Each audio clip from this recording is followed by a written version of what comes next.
হচ্ছে হ্যালো কাজ হচ্ছে এই শিটটায়, হ্যাঁ। তো ব্র্যান্ডের নাম হচ্ছে জাস্ট ট্যাব প্লাস। আর এই যে জি ট্যাবে সাপ্লায়ার নোড, এই দুটো প্রোডাক্ট হচ্ছে এই দুটো সাপ্লায়ার সাইড, এই দুটো পিন করে রাখবি প্রথমে।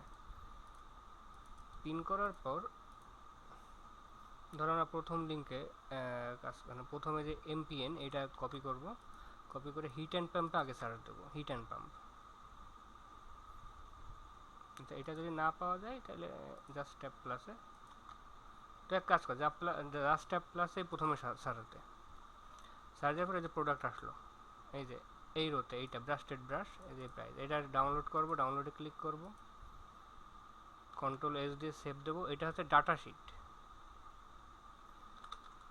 আমরা হচ্ছে ব্র্যান্ডের এই যে জাস্ট ট্যাব প্লাস নামে একটা ফোল্ডার ক্রিয়েট করে নিস। আমি যে করছি, এই ফাইলের নাম হবে ডাটা, দিয়ে যে এসকিউটা বা এমপিএন নাম্বার এখানে পেস্ট করবি। আর একটা দেখায় ভালো করে বুঝতে পারবি। তারপরে এখানে একটা তোর মতন কালার করে দিস। দ্বিতীয়টা এই যে জাস্ট ট্যাব প্লাসে সার্চ দেবো, যে আসলো কন্ট্রোল ভি, এর স্পেসিফিকেশন এই যে এইটা, যে স্পেসিফিকেশন এটা হচ্ছে ডাটা শিট। হুম, এটা এর নিচেরটা, এই যে এটা কন্ট্রোল এস দিয়ে সেভ দেবো, ডাটা লিখবো, দিয়ে ওই যে এমপিএন যে নাম্বারটা ওইটা দিয়ে সেভ দেবো। এমপিএন নাম্বার হচ্ছে যে এইটা। তো পরেরটা আবার দেখি, এইটা এবার 4 নম্বর রো কপি করলাম, কপি করে জাস্ট ট্যাব প্লাসে সার্চ দেবো, চলে আসলো।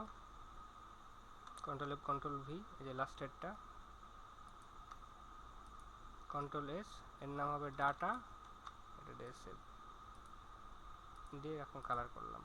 এইবার এখানে কিছু কিছু এসকিউ, যেমন এই যে এখান থেকে এই পর্যন্ত এগুলো হচ্ছে জাস্ট ট্যাব প্লাসে পাওয়া যাবে, যেগুলো জাস্ট ট্যাব প্লাসে পাওয়া যাবে না সেগুলো হিট অ্যান্ড পাম্পে সার্চ দিতে হবে। যেমন এই এসকিউগুলো দেখ জাস্ট ট্যাব প্লাসে নাই, এখানে নাই, কিন্তু এটা হিট অ্যান্ড পাম্পে পাওয়া যাবে।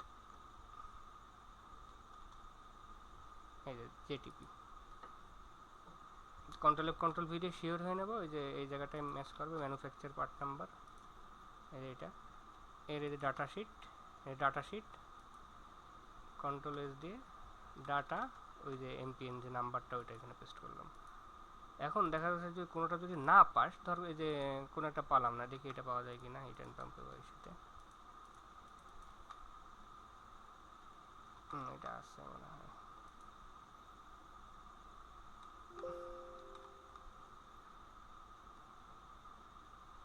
এটা নাই, এটা দেখ এসকিউর সাথে ম্যাচ করতেছে না। হিট অ্যান্ড পাম্পে দেখি,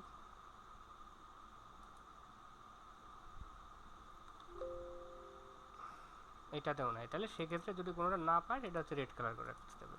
আর যেগুলো পাবি সেগুলো ধর গ্রিন করলি বা ইয়েলো করলি, যে কোনো একটা করলি। এইভাবে এইখানে মোট আছে হচ্ছে তোর কতটা, 1193 এই এখানে যে কয়টা ফাইল আছে এটা সব এক ফোল্ডারে এইভাবে ডাউনলোড করতে হবে। আর কত ঘন্টা লাগে এটা আনুমানিক একটা হিসাব রাখি, সেটা আমার জানাস কাজ হয়ে গেলে। আর যত দ্রুত সম্ভব এটা শেষ করা যায় এই আর কি।